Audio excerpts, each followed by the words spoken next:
बिस्मिल्लाहिर्रहमानिर्रहीम। अस्सलाम वालेकुम सिंधी भाइयों। फर्स्ट ईयर जी बायोलॉजी जो चैप्टर नंबर 3 जिन टॉपिक गोल्जी बॉडी तव्हां तक पेश कयूंसि था। गोल्जी बॉडी जा मुख़्तलिफ़ नाला आहिनि जेके गोल्जी बॉडी सां गॾोगॾु गोल्जी अपैरेटस, गोल्जी सोम, गोल्जी कम्प्लेक्स अहिड़े तरीक़े सां मुख़्तलिफ़ नाला जेके आहिनि इन खे ॾिना विया आहिनि।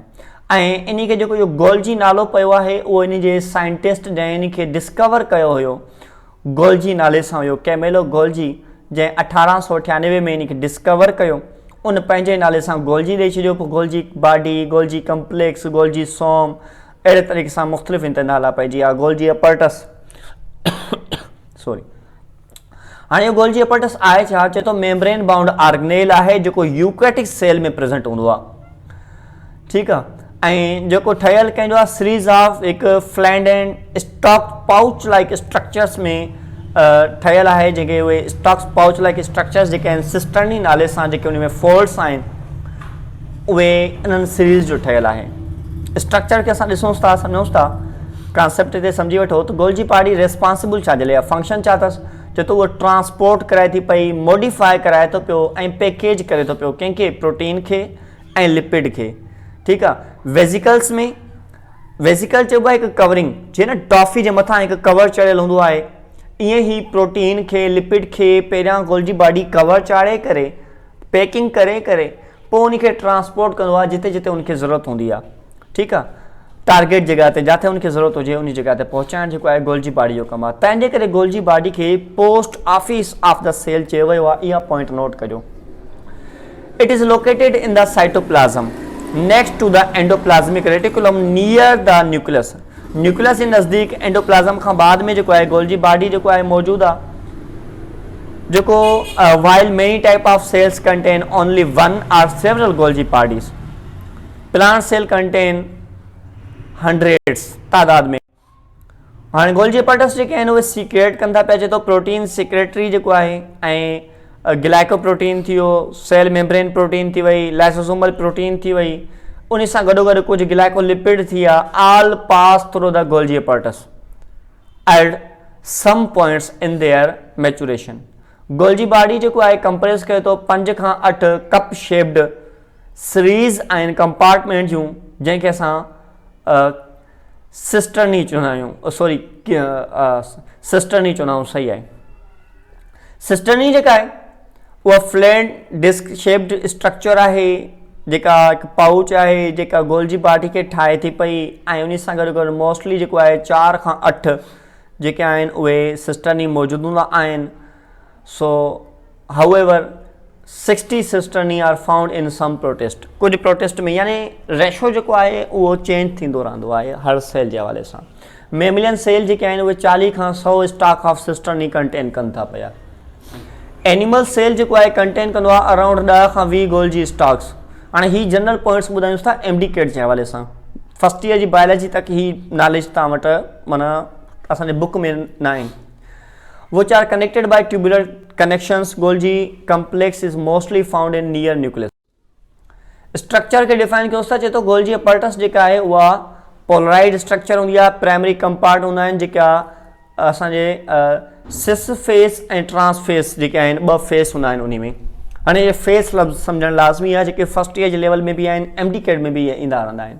चए थो इहे जेके फेस आहिनि उहे बायोकेमिकली डिस्टेंस आहिनि ऐं उन खां पोइ इंज़मेटिक जेको आहे content of each segment is markedly different.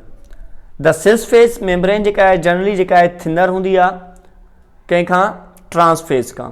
ॿी हिकिड़ी आहे मीडियन फेस जेका हिते असां बयानु न कई आहे। जनरली जेको आहे गोल्जी अपैरेटस जेको ठहियलु आहे उहो 4 खां 8 सिस्टर्नी जो ठहियलु हूंदो आहे जनरली।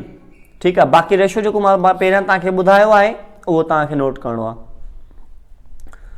ऑल्दो कुझु सेल जेके आहिनि उहे सिंगल बि रखंदा आहिनि, कुझु में वधीक बि आहिनि।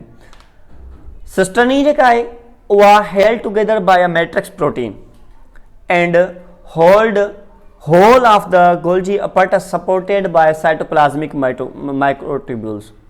The 3 primary compartment जेके हूंदा आहिनि जंहिंखे असां चयो वेंदो आहे जनरली सिस जेको आहे यानी सिस्टर्नी नीरेस्ट जेको हुजे एंडोप्लाज़मिक रेटिकुलम, एंडोप्लाज़्म रेटिकुलम जो जेको नज़दीक जेको पार्ट आहे न उहो सिस्टर्नी आहे, सिस जंहिंखे चयो वञे थो पियो, ठीकु आहे, सिस फेस। ऐं मीडिया फेस में हूंदो आहे सेंटर ते। ट्रांस फेस आहे टियों, जेको वरी परे हूंदो आहे एंडोप्लाज़्मिक रेटिकुलम खां।